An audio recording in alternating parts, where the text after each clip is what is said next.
Au printemps de l'an 70, Titus mène ses légions de la plaine côtière jusqu'à Jérusalem. Il est furieux. Cela fait déjà 4 ans que l'armée romaine n'arrive pas à réprimer la révolte obstinée qui a éclaté en Judée.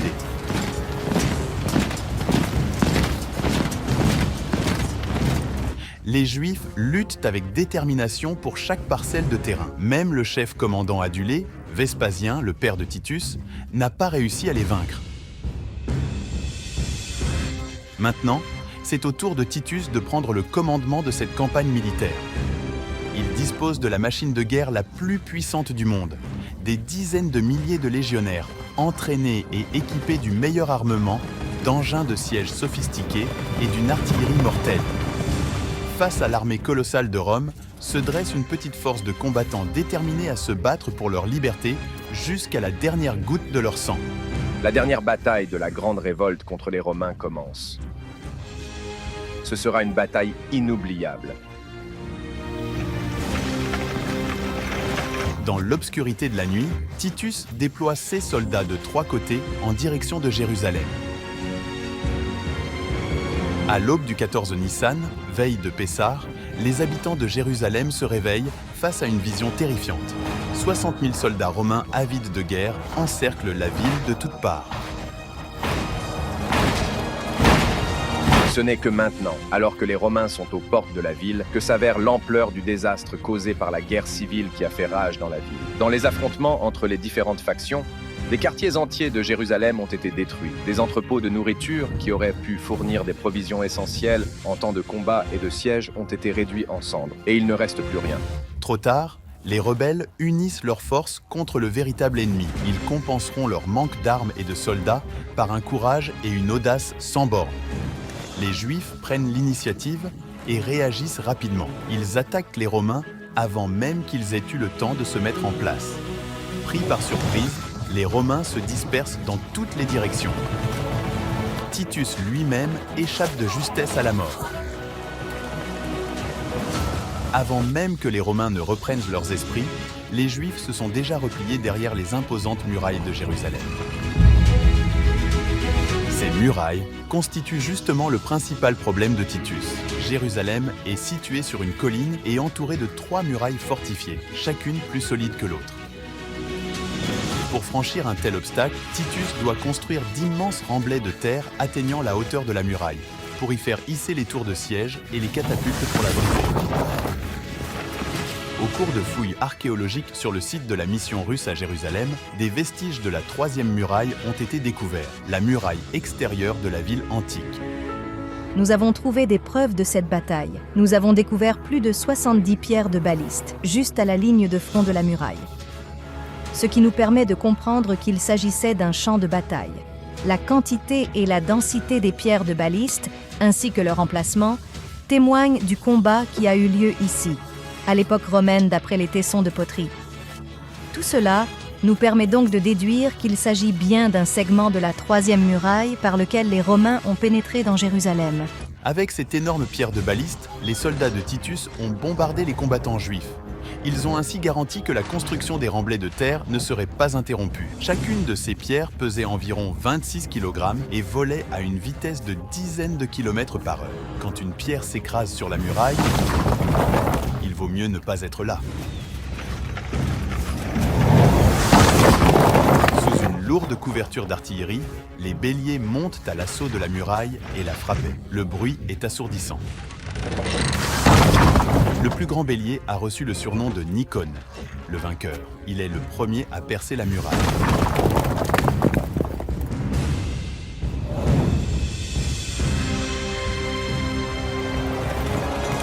Les soldats romains se ruent à l'intérieur vers le quartier de Beit Zaita. Ils massacrent les habitants sans pitié et incendient tout le quartier. En quelques jours, la 2e muraille tombe également. Le système de défense juif commence à s'effondrer.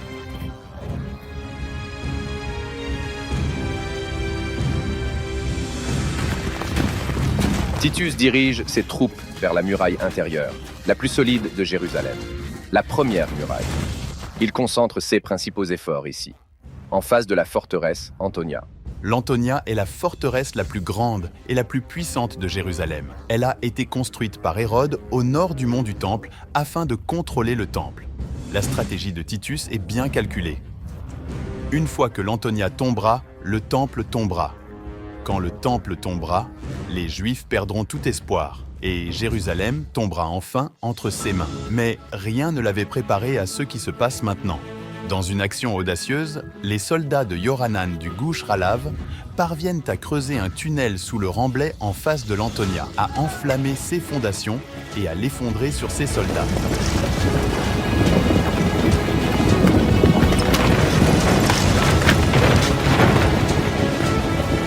Simultanément, Shimon bar Giora attaque les remblais en face du premier mur et y met le feu.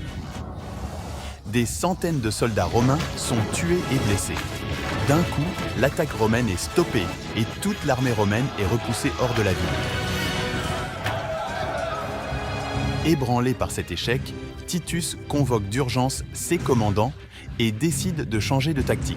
S'il ne peut pénétrer dans la ville, il l'encerclera de l'extérieur avec des remblais de siège et affamera les Juifs jusqu'à la mort. En un temps record de seulement 3 jours, Titus met en place un énorme blocus autour de Jérusalem. Ce blocus circulaire de 7 km asphyxie et resserre son étau sur la ville. Il bloque toutes les lignes d'approvisionnement. À ce moment-là, la famine frappe cruellement la ville. Les gens aisés fouillent les conduits d'évacuation pour trouver des restes de nourriture. Des petits-enfants, dont les parents sont morts de faim, errent dans les rues à la recherche d'une tranche de pain. La tension dans la ville est de plus en plus palpable. Ceux qui ont encore un peu de nourriture mangent en secret. D'autres essaient d'échapper aux zélotes et de fuir la ville. La plupart sont capturés par les Romains et crucifiés sur des poutres de bois autour des murailles de la ville. La fatigue et la faim affaiblissent les combattants juifs. C'est l'occasion pour Titus de porter le coup fatal à Jérusalem. L'armée romaine entière se concentre sur une seule mission, conquérir la forteresse de l'Antonia et ainsi ouvrir la voie vers le temple.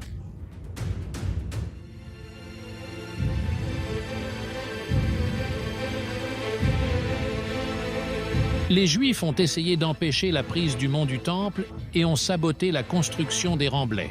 Ils tirent des flèches enflammées, lancent d'énormes rochers et versent de l'huile bouillante sur la tête des soldats romains. Lors du tamisage de la terre du mont du Temple, on a trouvé des pointes de flèches en fer. Ces pointes de flèches étaient utilisées pour le tir des catapultes. Il s'agit en fait de machines qui tiraient des flèches. Elles créaient un déluge de feu que même les plus courageux des combattants juifs ne pouvaient supporter.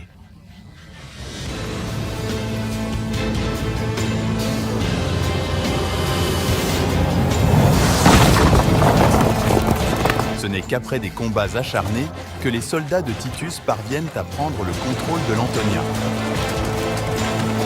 Le 17 Tammuz, il donne l'ordre de la destruction totale de cette impressionnante forteresse.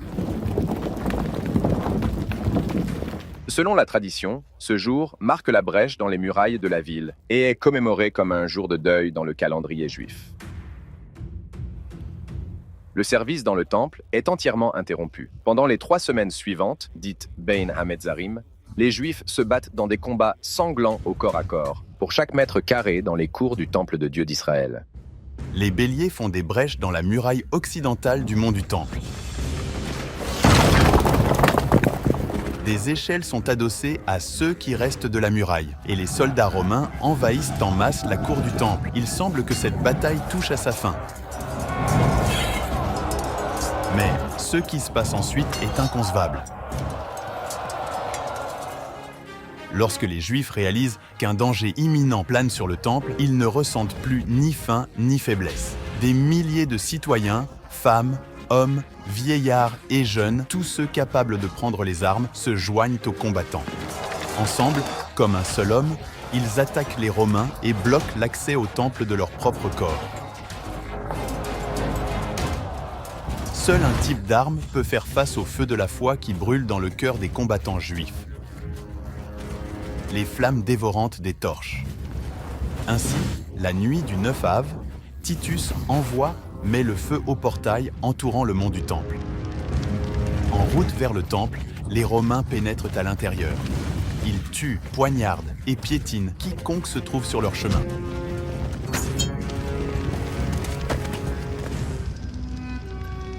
Le sang inonde les pavés colorés du mont du Temple.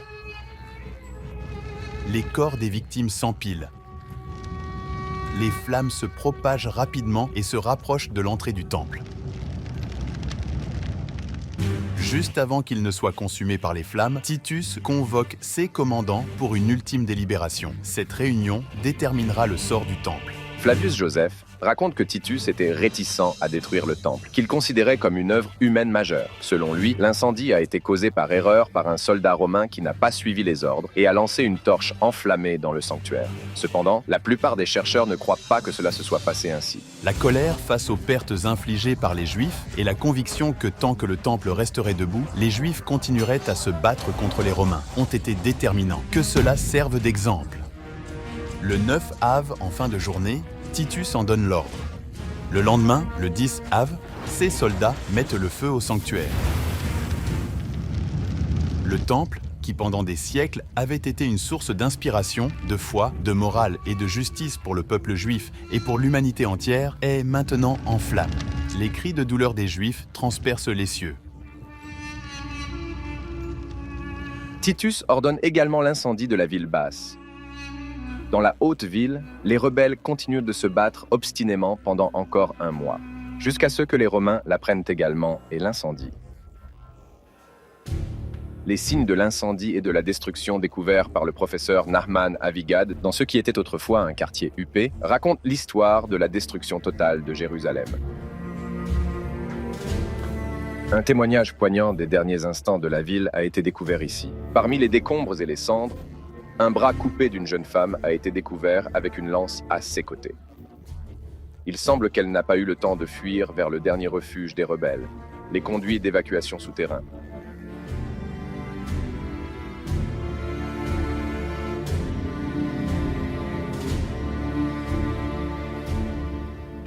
Nous sommes à l'intérieur du conduit d'évacuation où les rebelles se sont cachés il y a 2000 ans. Les derniers habitants de Jérusalem se sont réfugiés dans ces tunnels, ici où nous nous trouvons.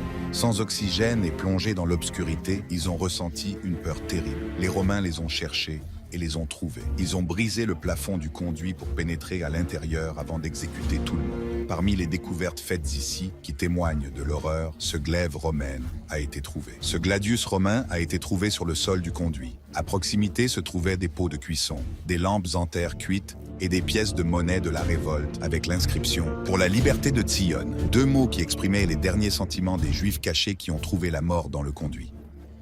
Ici, à Jérusalem, il y a 2000 ans. Il est possible que mourir sous les décombres de terre ait été préférable pour les rebelles aux horreurs subies par leurs compatriotes faits prisonniers. Ces derniers ont été vendus comme esclaves pour le reste de leur vie ou ont trouvé la mort dans des jeux sanglants contre des bêtes sauvages ou des gladiateurs. Emplis de douleur et de tristesse, les captifs juifs ont été conduits dans les rues de Rome.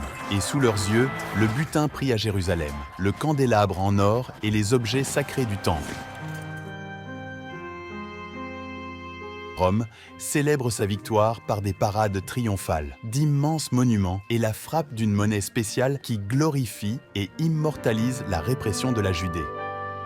Jérusalem, en pleurs et en deuil, s'enfonce dans des couches de cendres et de destruction. Au bout de 5 années de lutte acharnée contre l'empire le plus puissant du monde, le second temple est détruit.